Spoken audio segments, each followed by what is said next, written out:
Olá pessoal, tudo bem? Análise política.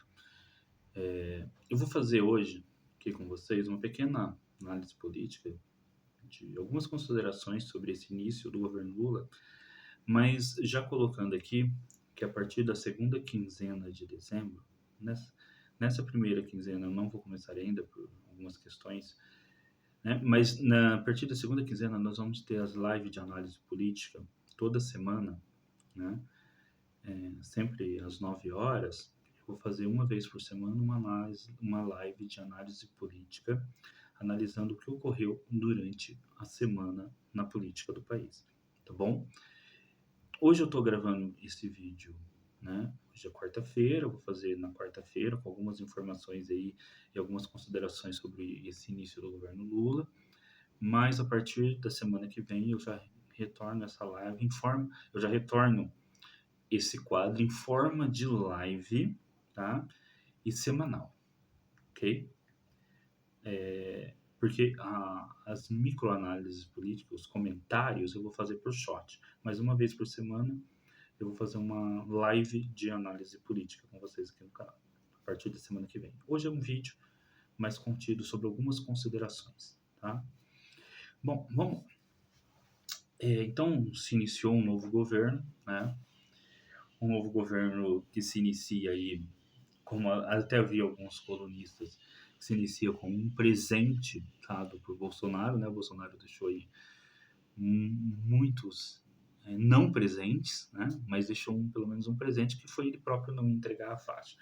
Aquilo que todo mundo pensou que geraria um grande constrangimento, na verdade foi um constrangimento muito maior para o Bolsonaro, porque a última pessoa que não entregou a faixa para o presidente eleito foi o Figueiredo, ou seja, foi o último ditador do regime militar, e ao não entregar a faixa, o Bolsonaro se coloca, né, mais uma vez, como alguém que não aprecia a democracia, como alguém que não vai lá fazer um dos rituais mais importantes da República, tá? Uma república constituída, entre outras coisas, por rituais, entregar a faixa a um desses rituais. O Bolsonaro não foi lá fazer isso. Mas, ao mesmo tempo, isso foi um grande presente para o Lula, porque a cerimônia de entrega da faixa, onde houve diversas pessoas representando o povo brasileiro, inclusive o cacique Raoni, que é um brasileiro. Pessoal, assim, a gente precisa fazer uma campanha para que o cacique Raoni ganhe o Prêmio Nobel da Paz. Tá? A gente precisa fazer uma campanha. Ele já foi indicado, a gente precisa fazer uma campanha para que ele seja indicado, e agora que o Lula está no poder, para que o governo brasileiro também faça uma campanha. O cacique Raoni precisa ganhar o Prêmio Nobel da Paz, seria um grande prêmio para o Brasil, seria o primeiro Prêmio Nobel brasileiro, e o cacique Raoni ganhar esse Prêmio Nobel da Paz seria muito interessante. A gente precisa fazer uma campanha para que o cacique Raoni venha a ser o primeiro brasileiro a ganhar o Prêmio Nobel da Paz. Estava lá o cacique Raoni, né? Tava, né, um menino representando as crianças, tava uma outra pessoa representando os deficientes físicos, né? Tava uma mulher, né, representando as mulheres e as mulheres negras, tá? Então você tinha ali pessoas do povo brasileiro, tá? Fazendo a entrega simbólica da faixa para o Lula. Naquela foto extraordinária deles todos subindo ali para o momento da entrega da faixa, tá bom? E aquilo, gente, foi extraordinário. A Lu Alckmin subindo junto com a Janja, depois todos eles subindo. Foram momentos extraordinários, assim, de fato, aquilo foi um prêmio, né? Foi um presente que o Bolsonaro deu para o Lula. Né? Porque às vezes na política, né, existem ações que você pensa que vai prejudicar e acabam sendo ações que fortalecem a outra pessoa. E essa cerimônia da faixa fortaleceu o Lula ali. Né? Teve, inclusive, a cachorrinha, né, representando os animais não humanos. Né? Teve a questão de você não ter os tiros para não incomodar tanto os animais não humanos quanto para não incomodar os autistas, que têm uma sensibilidade sonora muito grande. Eu sou professor, trabalho com crianças autistas, sei disso. Tá? Então, você se pensou em tudo ali para ser uma cerimônia absolutamente respeitosa, né? Uma cerimônia que incluísse todo mundo do povo brasileiro nessa cerimônia. Né? Então, foi uma cerimônia muito bonita, uma cerimônia que, ao mesmo tempo, enfraquece, né, aquela postura, né, do Bolsonaro de não ter ido entregar a faixa, e o coloca aí mais uma vez associado a essa questão de não seguir os ritos da democracia. Né? Então, isso é uma coisa que eu gostaria de comentar. Outra coisa, os ministérios, né, que foi até pré-entrega de faixa. Muita crítica ao fato do Lula ter 37 ministérios. Né? Então vamos lá, vamos comentar essa questão dos ministérios, gente. Essa questão do ministério sempre é em volta, assim, com a questão, ministérios vão gastar muito mais dinheiro. Não é verdade. Primeiro, assim, que vários desses ministérios, a estrutura existe. O que vai aumentar ali é um ministro, um ou dois assessores direto para o ministro, mas pastas que já existem, secretarias, né, em outros ministérios vão ser trazidos para essas pastas. E por que isso é importante? Isso é importante, primeiro, porque o Brasil é um país muito grande e complexo, então, e você há muitas áreas que precisam de um ministro que atenda diretamente aquela área, para que algumas pastas, quando são juntadas, elas ficam dentro de outra pasta, que nem a pasta da cultura dentro do turismo. Né? Se o ministro é da área do turismo, a pasta da cultura fica esquecida, tá? Como aconteceu durante todo o governo Bolsonaro. Né? Ela passou a não existir. Então você precisa de um ministério próprio, tá?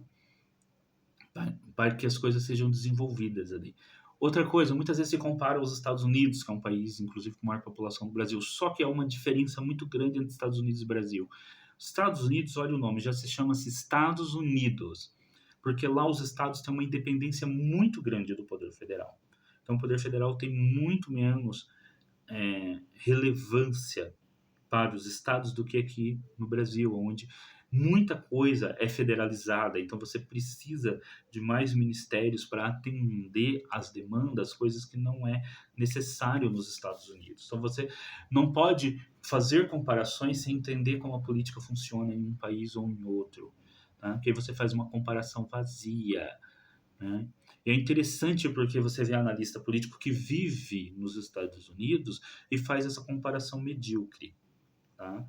Como se que vive lá, mas nunca leu sobre o país onde está, né? Interessante isso.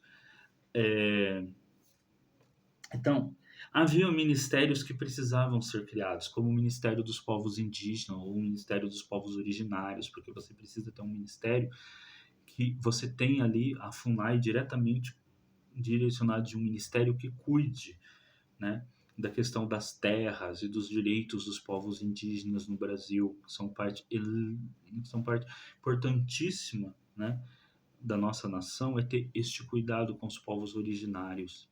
Então, isso não pode ser abandonado.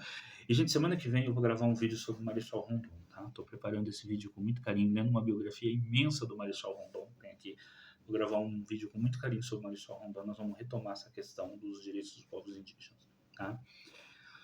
Você tem ministério como desenvolvimento regional, como eu disse, no Brasil há muita necessidade de você ter um ministério que cuide do desenvolvimento, principalmente das áreas da nação que precisa ser fomentado o desenvolvimento, né?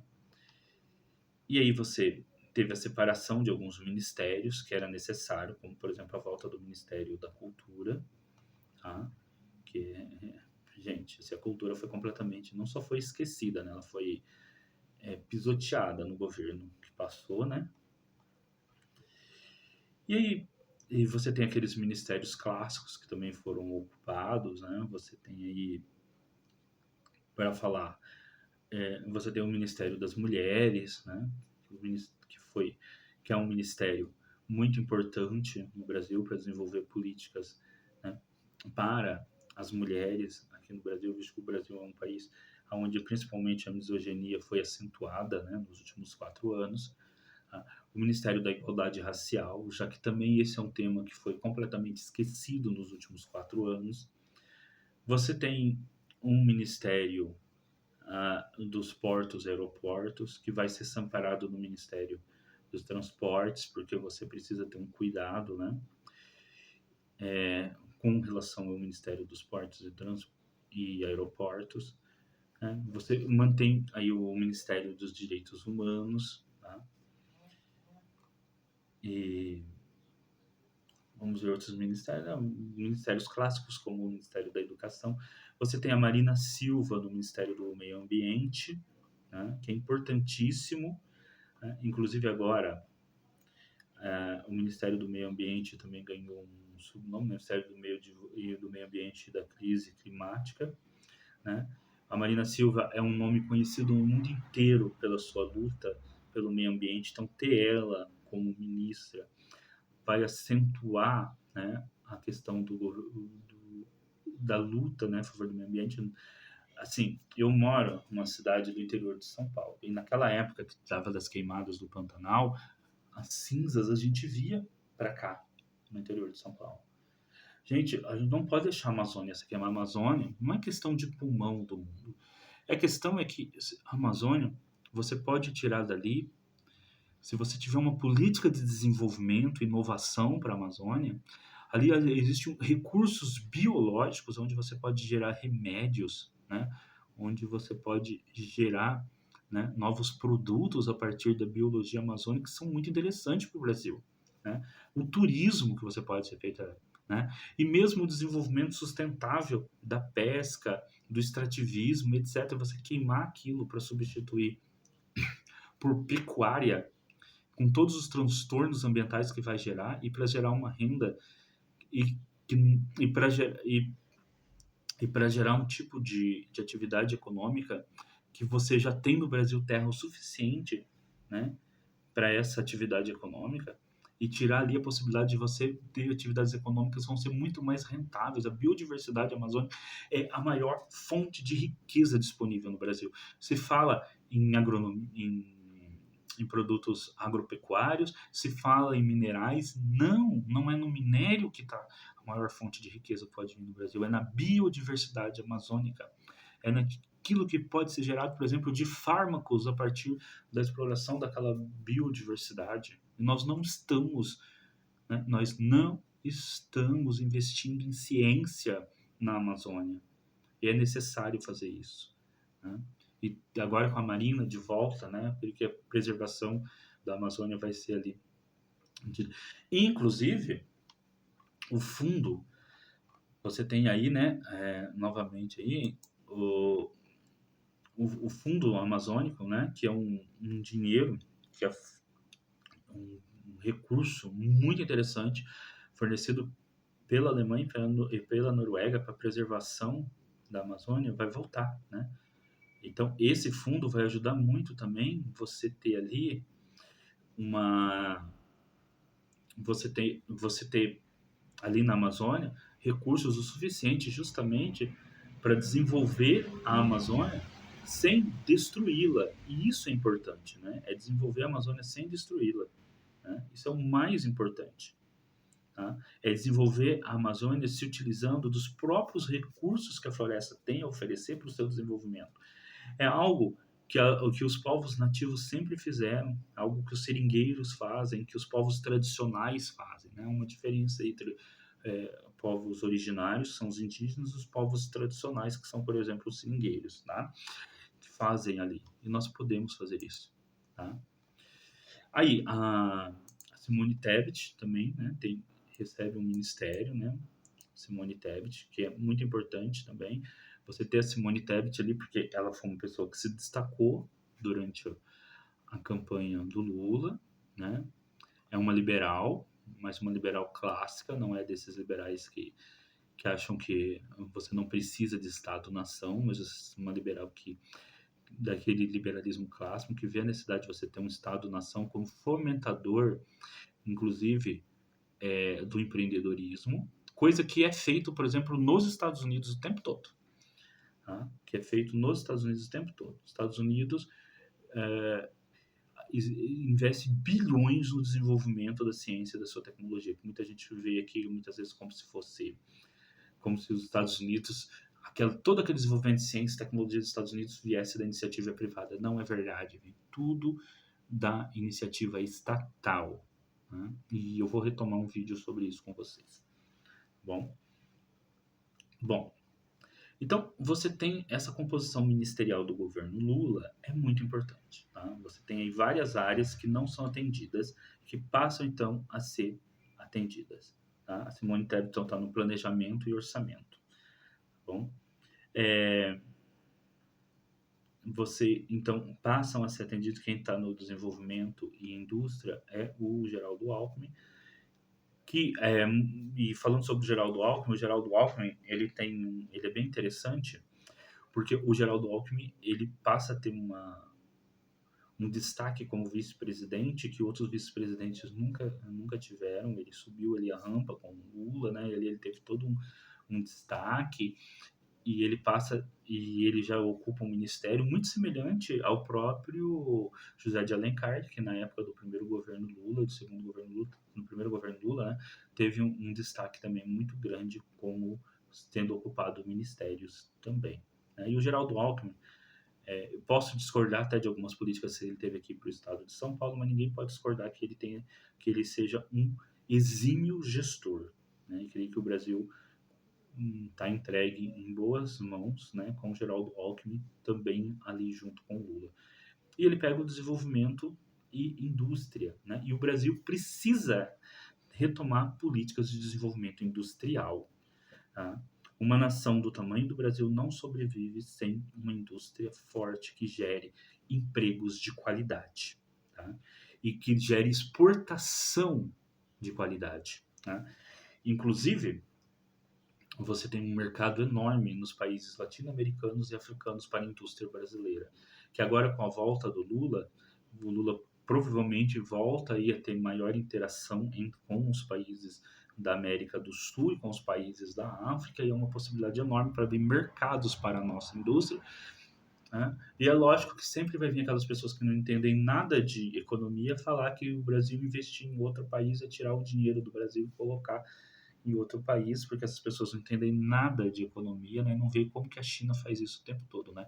Investe em outros países justamente para abrir mercados nesses outros países para a sua indústria. Né? Mas no Brasil, infelizmente, a gente tem que conviver com essas opiniões de quem não estuda profundamente economia, ou quem estuda economia só pela perspectiva da economia do mercado de ações e não da economia real, né? Da economia física e real, daquilo que realmente gera riqueza para uma nação. Que não é que dinheiro que vem de fora para render durante um ano aqui e voltar para fora. Tá? Então, e aí, né, Simone Tebet, então, planejamento e orçamento. Tá? Gente, não vou comentar cada ministério, né? Você tem a Luciana Santos, Ministério da Ciência. Né? Uma das coisas que é bem interessante aqui, já foi dito aí que que a Ceitec, né, que é uma empresa brasileira de semicondutores, que estava em processo de liquidação, vai ser encerrado esse processo de liquidação. Eu tenho vários vídeos aqui sobre a Ceitec, então é necessário que o Brasil, para se despontar como um país avançado tecnologicamente, precisa produzir semicondutores, e que está ligado também ao desenvolvimento de uma indústria nacional. Tá? E é o planejamento do Brasil a longo prazo. Então, esses ministérios vão estar todos conversando aí. Tá? Então, isso que é a grande questão de um governo, pessoal, que pensa em tudo no interesse nacional. Você tem ministérios para cuidar da igualdade racial, das mulheres, dos direitos humanos, mas sem abandonar a questão da agricultura, do desenvolvimento da indústria, do planejamento a longo prazo, do desenvolvimento de tecnologia e ciência nacional. Isso tudo tem que estar junto. Tá? Uma coisa não suprime a outra. Você cuidar do meio ambiente não significa não desenvolver a indústria. Elas têm que estar juntas. Não significa não ter uma política agrária. Inclusive, também ter um ministério que cuide da política do desenvolvimento regional, né, do desenvolvimento agrário regional. Tá? Porque a agricultura não é só o agronegócio, o grande agronegócio, também a agricultura familiar, que é aquela que cuida principalmente da alimentação, né, que vem para nossa mesa. Então, você precisa ter um Ministério do Desenvolvimento Agrário. Tá? Então, tudo isso está contemplado no governo Lula. Então, não existe um excesso de ministério. Existe os ministérios o suficiente para cuidar da complexidade que um país como o Brasil demanda, porque é um país complexo, com várias demandas complexas. Tá bom? Se eu fosse o presidente Lula, inclusive, eu tinha retomado aí a Secretaria de Assuntos Estratégicos como ministério também, porque é necessário também um assunto de uma secretaria que cuide também dos assuntos estratégicos do Brasil, tá? A longo prazo. Que pense o Brasil a longo prazo, eu teria retomado essa secretaria também como pasta ministerial, tá? Bom, e é lógico também que aí você compõe vários partidos, tem ministérios. Vi muita crítica, o pessoal fala, mas o PT tem o partido que tem o maior número de ministros, né? Gente, logicamente que o PT seria o partido que tem o maior número de ministros, afinal de contas é o partido que encabeça, né, a aliança que chega ao poder agora, né? Mas você tem diversos partidos, né, contemplados, né, o PSB, do Geraldo Alckmin, o MDB, o PSD, o PDT, União Brasil, PCdoB, PSOL, Rede, todos esses partidos que compõem aí, essa aliança, então tem seus ministérios, né? Todos os partidos têm aí os seus ministérios, tá? Bom, então Lula chega então com 37 ministérios, como eu disse, eu colocaria até 38, colocaria a Secretaria de Assuntos Estratégicos como ministério também, mas é um número o suficiente para o Brasil. Outra questão que eu vi muito sendo discutido aí, a questão do Lula encerrar as privatizações. Olha, faz bem o Lula, tá? O Brasil privatizou muita coisa, algumas coisas talvez fossem necessárias, outras não, e essas privatizações agora têm que ser retomadas, não, elas têm que ser, se vai haver alguma outra privatização, tem que ser muito bem pensada com a participação da sociedade. Por exemplo, vamos pegar o caso da Ceitec, que é o caso que eu estudo mais. No Brasil, nós não temos fabricantes de semicondutores, que é uma tecnologia que é fabricada principalmente no Taiwan e na China. Os Estados Unidos está investindo agora também, e da qual todas as outras tecnologias são dependentes. Ficar sem uma empresa nacional de semicondutores significa nos colocar dependente totalmente com países estrangeiros. E agora, seria interessante que alguma empresa brasileira privada investisse em semicondutores? Seria, mas aparentemente não existe esse interesse, porque necessita de um grande investimento inicial no desenvolvimento tecnológico para que ela possa dar resultado a longo prazo. Então, nesse caso, uma empresa estatal vai fazer este papel, né? É importante que tenha uma empresa estatal que faça esse papel. Questão dos combustíveis. No Brasil, a gente vê aí que combustível é uma questão, que energia de combustível é uma questão de segurança nacional. Outra coisa que vocês podem ver que passa governo, entra governo, seja esse governo mais à direita ou mais à esquerda, as pessoas querem que o governo cuide da política de combustível, segure os preços. Para o governo fazer isso, a empresa tem que ser estatal, né? E é uma demanda de quem? É uma demanda popular que o governo faça isso. Então, ao invés de vender a Petrobras, nós temos é que fortalecer a Petrobras como empresa estatal e fortalecer uma política interna que não esteja dolarizada. Porque o que a sociedade brasileira cobra? A sociedade brasileira não cobra que a Petrobras venda e seja uma grande empresa no mercado internacional dolarizada, mas que seja uma empresa nacional, estatal e que forneça combustível aqui no Brasil, gasolina, gás e etc., a preços de acordo com a renda da sociedade brasileira. E não a um preço dolarizado, aonde você... Porque uma vez com que esse preço seja dolarizado, a empresa ganha muito dinheiro, né? Entretanto, todos pagam, principalmente quem usa o seu carro popular. o transporte público, que encarece as passagens do transporte público, o gás de cozinha e tudo mais. Essas são demandas da sociedade brasileira. A sociedade brasileira não concorda com a privatização da Petrobras, ela concorda com combustíveis, gás e etc. barato dentro do Brasil. A preços que não é para ser competitivo internacionalmente, é para serem preços que sejam dentro do país competitivos. Lógico que tem que gerar é, lucro, no sentido de lucro para a estatal, para a Petrobras, para que ela possa gerar reinvestimentos em inovação e continue sendo uma empresa competitiva e uma empresa que tenha constantes inovações, mas não a demanda de sacrificar o trabalhador brasileiro a pagar pela sua gasolina dolarizada. Isso não pode ocorrer. Tá? Não pode mesmo. Bom, então faz bem o governo parar essas privatizações. Se vai continuar não. Bancos públicos. O Brasil precisa ter bancos públicos para ter uma política. Né? Até porque o mercado bancário brasileiro é muito centralizado. Tem 4 ou 5 bancos que controlam o mercado bancário. Então, se o Brasil não tem uma caixa econômica e um banco do Brasil para poder fazer políticas, principalmente políticas de acesso a financiamento barato para casa própria e etc., né? Nós vamos estar à mercê de 4 ou 5 grandes bancos, né, que não têm esse interesse, principalmente em políticas para casa própria, em políticas. Né? Quando a gente vai financiar uma casa, basta você ir buscar esse financiamento na Caixa Econômica ou no Banco do Brasil e em bancos particulares para ver a enorme diferença. Tá? Então, isso. Deixa eu ver o que mais que eu gostaria aqui de comentar com vocês. Então, comentei sobre ministérios.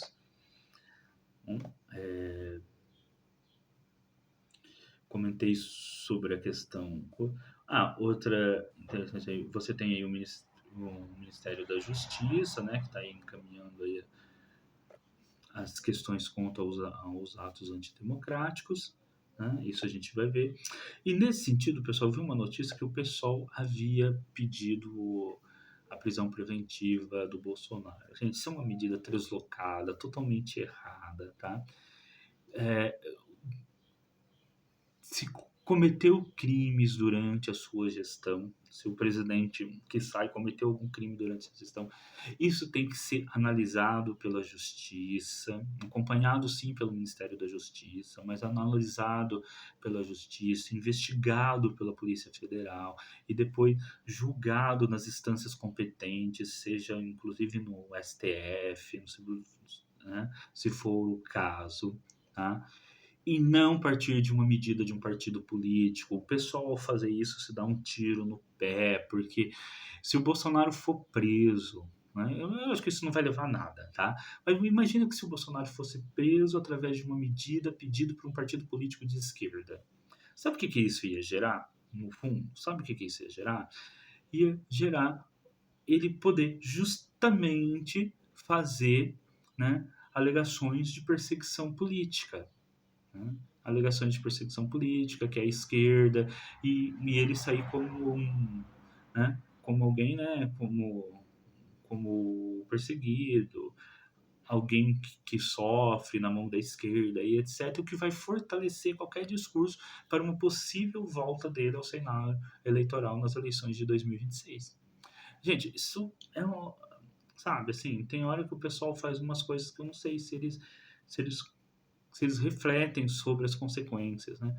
Não, sabe, assim, o que eles acham que vai acontecer com o Bolsonaro? Tá, ele está nos Estados Unidos, mas o Brasil tem que ele vai, se for o caso, ele vai fugir para onde? Não, isso tem que ser feito dentro do, do, dos ritos necessários da justiça, né, passando pelas investigações e tudo mais. E se cometeu crime, eu não estou dizendo aqui que cometeu ou não cometeu, se cometeu, deve seguir todo o protocolo da justiça para ter um julgamento, né? E assim, tá? Sendo quem for, um julgamento justo de acordo com os protocolos da justiça. E se condenado, condenado de acordo com os protocolos da justiça e tudo mais. Porque da mesma forma com que muitos pesquisas diziam que o Lula não estava tendo um julgamento justo, né? Agora, a gente não pode querer também que se atropele as coisas. O Bolsonaro precisa passar por todos, tudo que foi feito precisa passar pela análise, a justiça decidir e ser julgado pela justiça. É isso, gente. Fora isso, a medida translocada, que pode mais beneficiar do que prejudicar o outro lado, tá? Nesse caso aí, o outro lado, né? Estou falando no sentido da oposição ao PSOL, que é o Bolsonaro, tá? Então, outra coisa,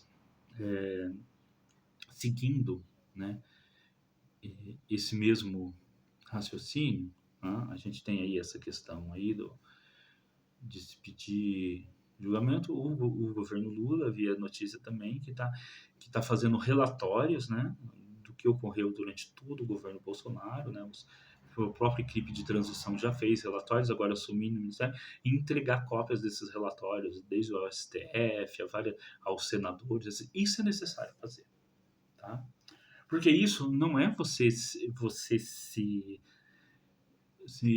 você, por exemplo, atropelar o poder judiciário, não é você se meter naquilo que compete ao poder judiciário, é você entregar os relatórios de como você pegou o governo, né? E entregar a todas as instâncias de poder legislativo e ao judiciário, competendo a esses fazer a análise do que ocorreu no poder executivo durante esse tempo que o governo, nesses 4 anos, né?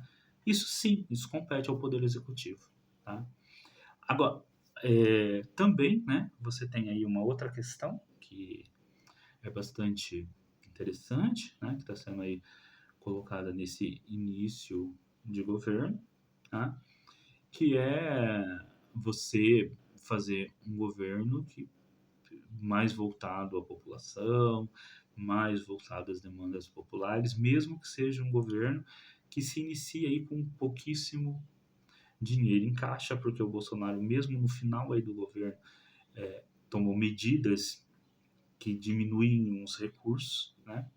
Sabendo que nesse início do governo Lula ia faltar recurso para muita coisa, que se não fosse a aprovação da PEC, não ia ter recurso nem para Bolsa Família, né? E aí a gente vê aí o descompromisso da pessoa com a gestão do país, não é? Eu perco, então eu deixo vários pontos, eu deixo aí o governo sem capacidade de, no seu primeiro ano, quando ele não é esse governo que faz o orçamento, tocar o país, né?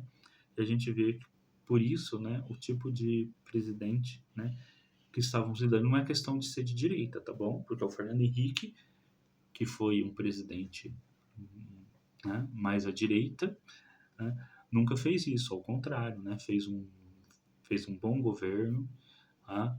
E mesmo houve crises no final do seu segundo mandato, mas ele fez todo o ritual democrático, passou, né, o seu mandato, né, numa boa, entregou a faixa para o Lula, tudo feito democraticamente, né? Inclusive é interessante, né, gente, a gente pensar que no Brasil nós tivemos duas figuras, dessas duas figuras como presidente, né?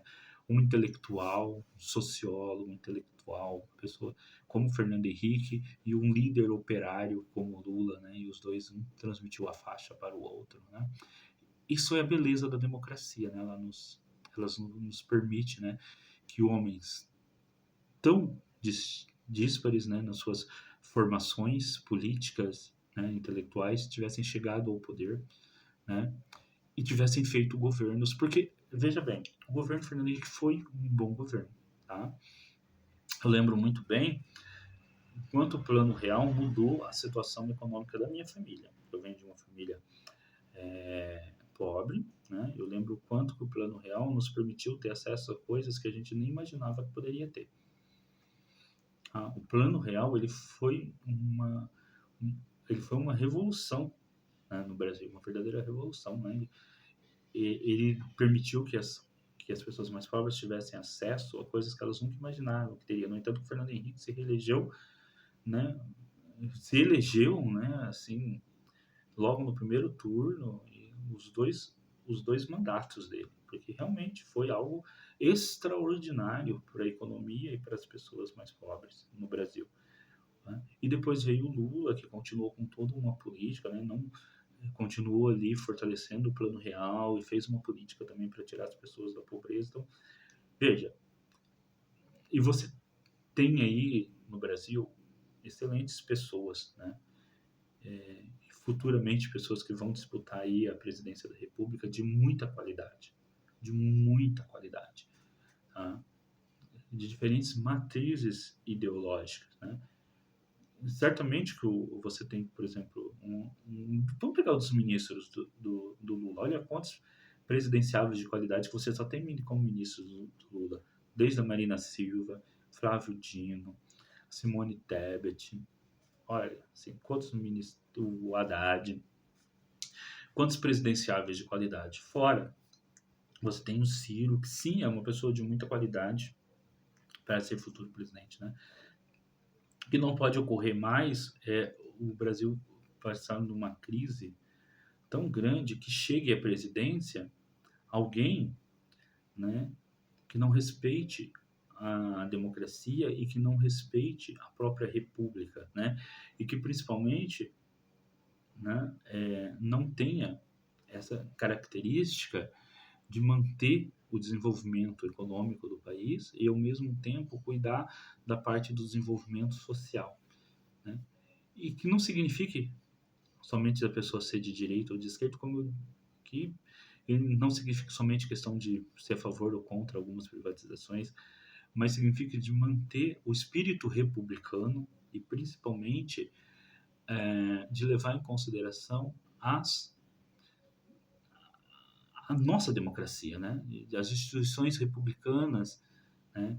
E o compromisso com a democracia. E para que isso seja feito, nós, daqui do canal, nós, da população brasileira, precisamos manter nesse próximo governo acesa a questão da democracia participativa, né? Nós precisamos cada vez mais no Brasil participar, né? Ter uma democracia participativa para que movimentos antidemocráticos não voltem novamente a ter a força que tiveram nos últimos 4 anos, a ponto de chegar num nível que a gente realmente ter tido a possibilidade, né, talvez, da interrupção da democracia, né, e de ter movimentos pedindo o fim da democracia.